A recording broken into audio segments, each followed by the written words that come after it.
Hello students, this is Dipali Pandey. I welcome you all on my channel Abhyas Institute.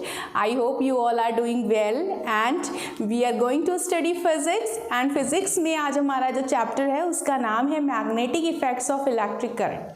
अब बच्चों इसकी कहानी ऐसे शुरू होती है कि जब हम फिज़िक्स को पहले से पढ़ते आ रहे हैं तो होता क्या था कि पहले के टाइम में ऐसा माना जाता था कि भाई इलेक्ट्रिक फील्ड और मैग्नेटिक फील्ड ये फिज़िक्स की तो अलग अलग ब्रांचेस है, like they are not connected. जैसे डायरेक्शंस होती है ना, ईस्ट वेस्ट नॉर्थ साउथ करके, ईस्ट इधर होता है वेस्ट इधर होता है, ठीक है, नॉर्थ और साउथ मतलब लाइक देयर एंटी, ठीक है। तो सेम वे ऐसा माना जाता था कि इलेक्ट्रिक फील्ड और मैग्नेटिक फील्ड दोनों क्या हैं, एक दूसरे से कनेक्टेड नहीं है। बट हुआ क्या, एक्चुअली में एक इंसिडेंट हुआ, ठीक है। इंसिडेंट ऐसे हुआ कि भाई एक साइंटिस्ट थे, उनका नाम था हैंस क्रिश्चियन ऑरस्टेड, ठीक है। ये साइंटिस्ट जो हैं ऑरस्टेड, इनका नाम मैं यहाँ पर इसलिए लिख रही हूँ students because he has a very important role in the discovery of magnetic field. इन्होंने बहुत बड़ी डिस्कवरी की है मैग्नेटिक फील्ड की, जो कि इलेक्ट्रिक फील्ड से क्या है, कनेक्टेड है। फाइन, तो अभी जैसे मैंने बोला कि इलेक्ट्रिक फील्ड और मैग्नेटिक फील्ड दो अलग अलग चीज़ें हैं, ऐसा हम लोग समझते थे। बट जब ये साइंटिस्ट हैंस क्रिश्चियन ऑरस्टेड 1820 के अराउंड जब ये एक एक्सपेरिमेंट कर रहे थे अपनी लैबोरेटरी में, तो इन्होंने एक्सीडेंटली डिस्कवर ये किया कि भाई जब इलेक्ट्रिक करंट फ्लो होती है किसी भी सर्किट में तो उसके चारों तरफ मैग्नेटिक फील्ड ऑटोमेटिकली जनरेट हो जाता है, जिसका उनको कोई आइडिया भी नहीं था। अब साइंस में होता क्या है स्टूडेंट्स, जैसे मैं हूँ, मैं लेबोरेटरी में कोई भी एक्सपेरिमेंट परफॉर्म कर रही हूँ, होता क्या है कि भाई मैं किसी टॉपिक पर स्टिक हूँ, आप ही हो, आप अपना एक एम लेके चल रहे हो एक्सपेरिमेंट का, बट कुछ ना कुछ डिस्कवरीज एक्सीडेंटली हो जाती है जिस पर आप काम नहीं भी कर रहे होते हो। तो वो कर क्या रहे थे, वो लैब में उन्होंने एक सिंपल सा सर्किट तैयार किया हुआ था। उस सर्किट में उन्होंने एक वायर लिया हुआ था मेटल का और उसको उन्होंने कनेक्ट किया हुआ था बैटरी से, की से, और उसके पड़ोस में ही ना एक कंपास की निडल पड़ी हुई थी। अब कंपास की निडल क्या होती है, ये कुछ इस टाइप की होती है कंपास की निडल, देखो ऐसी, ठीक है। पहले लोग जो थे ना वो उसका यूज़ करते थे डायरेक्शन फाइंड करने में। आजकल तो बहुत इजी हो गया क्योंकि आजकल हमारे पास क्या है, हमारे पास गूगल मैप है, हम लोग डायरेक्शंस पता कर सकते हैं गूगल मैप के थ्रू। बट पहले के लोगों के पास इतनी फैसिलिटी नहीं थी कि वो गूगल मैप यूज़ कर पाते, तो उनके पास कंपास नीडल होती थी। जब भाई वो लोग डेंस फॉरेस्ट में जाते थे या कहीं ऐसी जगह जहाँ पर उन्हें डायरेक्शंस का पता ना चल पाए, जहाँ पर उनको सन विजिबल ना हो, भाई इतना तो सबको पता चलता है कि अगर सन जहाँ से राइज हो रहा है वो ईस्ट है, उसके पीछे वाला जस्ट अपोजिट जो है 180 डिग्री वो क्या है, वो वेस्ट है। तो इस तरीके से उस वक्त डायरेक्शंस का जो ज्ञान था वो हमें मिलता था कंपास निडल से। साइंटिस्ट इसका यूज़ करते थे। और कंपास निडल में अगर आप उसको ध्यान से देखोगे तो उसमें एक रेड कलर का पार्ट होता है, ऐसा ये रेड कलर का होता है। ये जो रेड कलर का जो पार्ट होता है ये कहलाता है एन पोल, ठीक है। और दूसरा कलर जो होता है ये कभी कभी ब्लू भी कर देते हैं, कभी कभी कुछ और कलर भी कर देते हैं, तो वो कहलाता है एस पोल, ठीक है। अब होता क्या है कि भाई कंपास निडल की प्रॉपर्टी ये है कि वो मैग्नेटिक फील्ड में डिफ्लेक्शन शो करती है, ठीक है। वो जो उसकी निडल है एन और एस, ठीक है, वो क्या करती है, वो घूम जाती है मैग्नेटिक फील्ड में। अगर वो एन पोल जो है वो मैग्नेट के एन पोल की तरफ और कंपास निडल का एस पोल जो है वो मैग्नेट के एस पोल की तरफ क्या होता है, वो अट्रैक्ट हो जाता है, ठीक है। तो इस तरीके से कंपास निडल हमको डायरेक्शंस के बारे में जानकारी देती है। बट जब ऑरस्टेड ये एक्सपेरिमेंट कर रहे थे और उनके पास क्या था, एक्चुअली वहाँ पर उनका सामान सारा फैला हुआ था, वहाँ पे कंपास निडल भी रखी हुई थी। तो उन्होंने देखा कि भाई मैं तो इलेक्ट्रिक सर्किट तैयार कर रहा हूँ, तो ये कंपास निडल ने डिफ्लेक्शन क्यों किया। He was so surprised to see it. Then अब हुआ क्या भाई, वो जिस काम पे लगे हुए थे उनका ध्यान वहाँ से हट गया। उन्होंने सोचा पहले मैं इसको देखता हूँ कि भाई कंपास नीडल ने क्यों डिफ्लेक्शन किया। एंड देन ही वेंट, उन्होंने कंपास नीडल को देखा उन्होंने अपना वहाँ से एक्सपेरिमेंट क्या किया, वो बंद किया। देन ही फाउंड कि भाई कंपास निडल ने तो again it was back to its place. तो उन्होंने सोचा अरे ये कैसे हुआ, हो सकता है भाई मुझे कुछ धोखा हुआ हो, और कंपास निडल ने तो कोई भी डिफ्लेक्शन शो नहीं किया। ही डिड इट अगेन, उन्होंने अपने सर्किट पे दोबारा से जाकर फोकस किया and then what did he see कि अरे कंपास निडल ने तो फिर से डिफ्लेक्शन शो किया। And this time he was sure कि भाई हाँ कंपास निडल ने डिफ्लेक्शन किया ही है। तो इन दिस वे एक चीज़ उनके माइंड में स्ट्राइक हुई कि भाई जब मैं इलेक्ट्रिक सर्किट बना रहा हूँ और जब मैं इसमें करंट पास कर रहा हूँ तभी जो है कंपास निडल डिफ्लेक्शन शो कर रही है। And then he led to a discovery कि भाई अगर किसी भी सर्किट में इलेक्ट्रिक करंट फ्लो हो रही है तो ऑटोमेटिकली उसके चारों तरफ क्या हो रहा है, मैग्नेटिक फील्ड भी क्रिएट हो जा रहा है। अब वो अगले स्टेप पे बढ़े। उन्होंने कहा चलो अभी थोड़ा सा और नॉलेज इसके बारे में इकट्ठी करता हूँ। भाई जब कोई चीज़ हमने ऑब्जर्व किया है अब हमें उसको और भी जानने की क्यूरियोसिटी है। साइंटिस्ट क्यों है, साइंटिस्ट इसीलिए तो है ना कि भाई एक चीज़ दिमाग में आई है अब उसके बारे में और जानना है और डीप में जानना है। उन्होंने क्या किया, उन्होंने बैटरी को क्या कर दिया, रिवर्स किया। ठीक है, बैटरी को रिवर्स करने का कारण क्या था स्टूडेंट्स, बैटरी को रिवर्स करने का कारण ये था कि भाई बैटरी में जो प्लस टर्मिनल होता है और जो माइनस टर्मिनल होता है, तो जो प्लस टर्मिनल होता है वहाँ से करंट क्या होती है, एमआर होती है, माइनस की तरफ करंट क्या होती है, चलती है। तो उन्होंने देखा अच्छा जब उन्होंने डायरेक्शन ऑफ करंट रिवर्स किया देन ही फाउंड कि कंपास निडल में इस टाइम भी डिफ्लेक्शन था एंड इस बार जो डिफ्लेक्शन था ना वो पहले वाले डिफ्लेक्शन के क्या था, एंटी था। सो ही वॉज श्योर, उन्होंने कहा वाओ ये तो बहुत ही अच्छी डिस्कवरी हो गई। Electric field and magnetic field are associated to each other.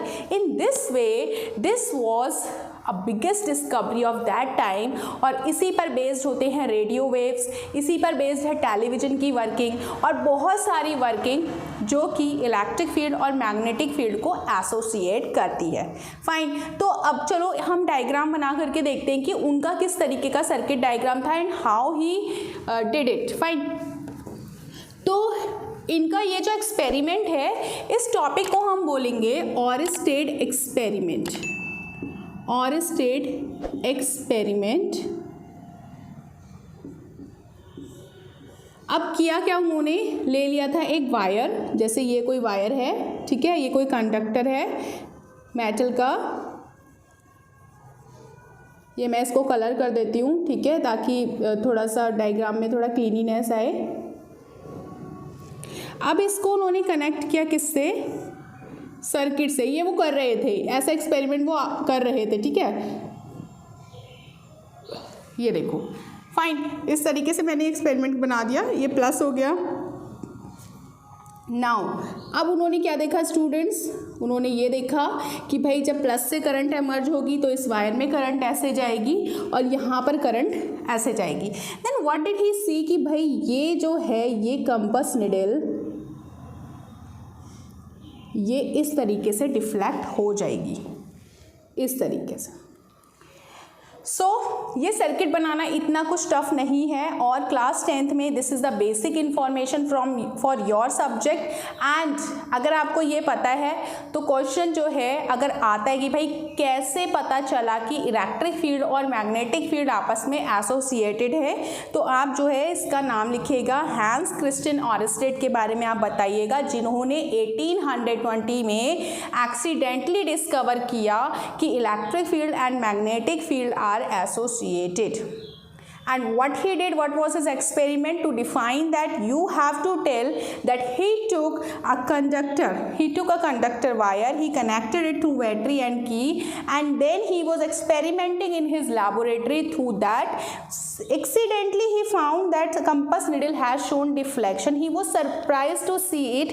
He checked it again and then he found that again compass needle had shown deflection.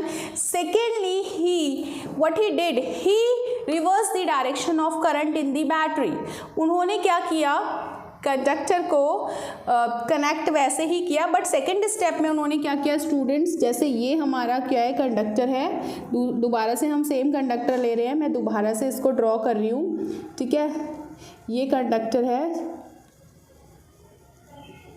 ये आप देखो, इस कंडक्टर को हमें इस एक्सपेरिमेंट को परफॉर्म करने के लिए हमें सेम चीज़ों की ज़रूरत है, ठीक है। बट नाउ ये वाला प्लस था, ये माइनस था, तो अब हम क्या करेंगे, इस बैटरी को रिवर्स कर देंगे।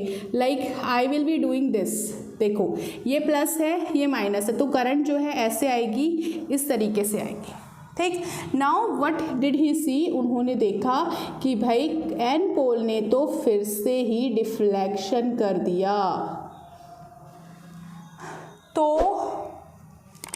दोनों बातों में, दोनों एक्सपेरिमेंट्स में क्लियर हुआ। एक चीज़ और आप जो याद रखोगे वो ये है कि भाई जब तक करंट फ्लो हो रही थी, जब तक करंट जो थी वो 0 टू मैक्सिमम जा रही थी या मैक्सिमम टू 0 जा रही थी, कंपास नीडल ने तभी तक डिफ्लेक्शन शो किया जब सर्किट में कोई भी करंट नहीं थी। It means that when the circuit was open and there was no current flowing in the circuit, compass needle ने 0 डिफ्लेक्शन शो किया।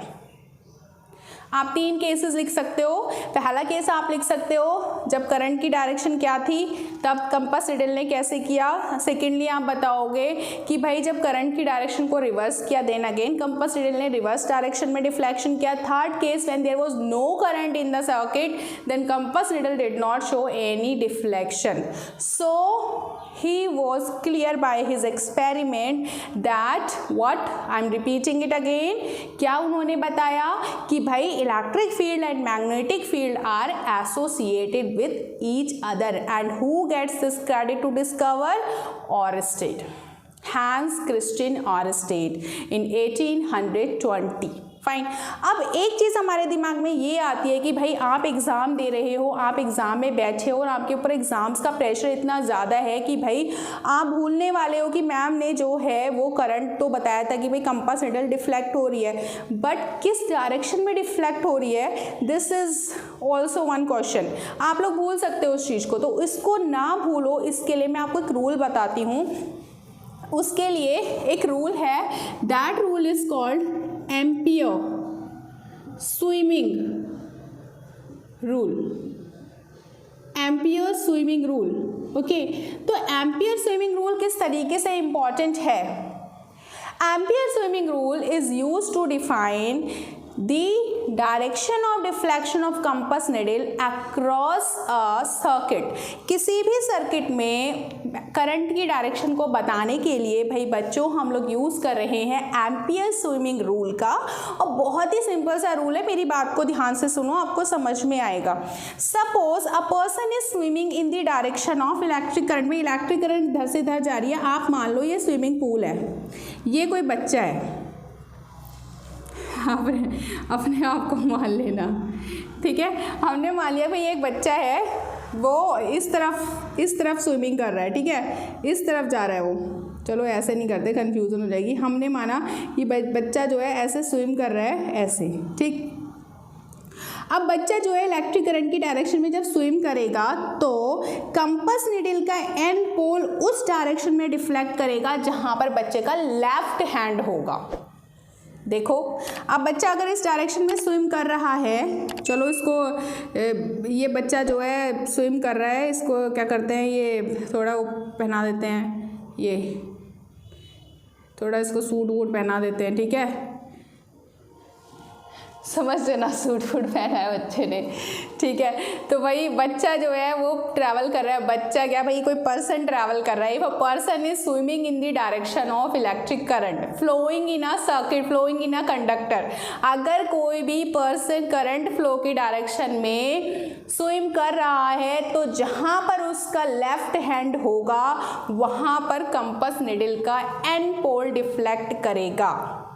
सेम वे यहाँ देख लो भाई बच्चे को, चलो अब कहते हैं बच्चा लौट के आ, चल बच्चा लौट के आओ, तो बच्चा लौट के आ गया, बच्चे के हाथ ये हैं, ठीक है, बच्चे के पैर ये हैं, स्विमिंग इसमें कॉस्ट्यूम पहना रखा है हमने, ठीक है। अब बच्चा जब स्विम करते करते इधर आ रहा है, बच्चों करंट की डायरेक्शन में वो स्विम कर रहा है, तो अब उसका लेफ्ट हैंड कहाँ होगा, अब उसका लेफ्ट हैंड नीचे होगा, तो देखो कंपास नीडल का एंड पोल भी नीचे ही डिफ्लेक्ट कर रहा है, ठीक है। तो this is what, this is ampere swimming rule. मैं एम्पियर स्विमिंग रूल का स्टेटमेंट यहाँ पर लिख देती हूँ और आप लोग उसको फटाफट से कॉपी कर लेना, ठीक है। आई होप आप सबको जो है रूल समझ में आ गया है। तो what is amperes swimming rule?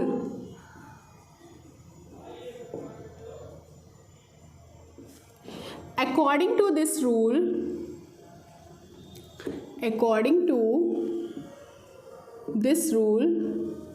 suppose a person is swimming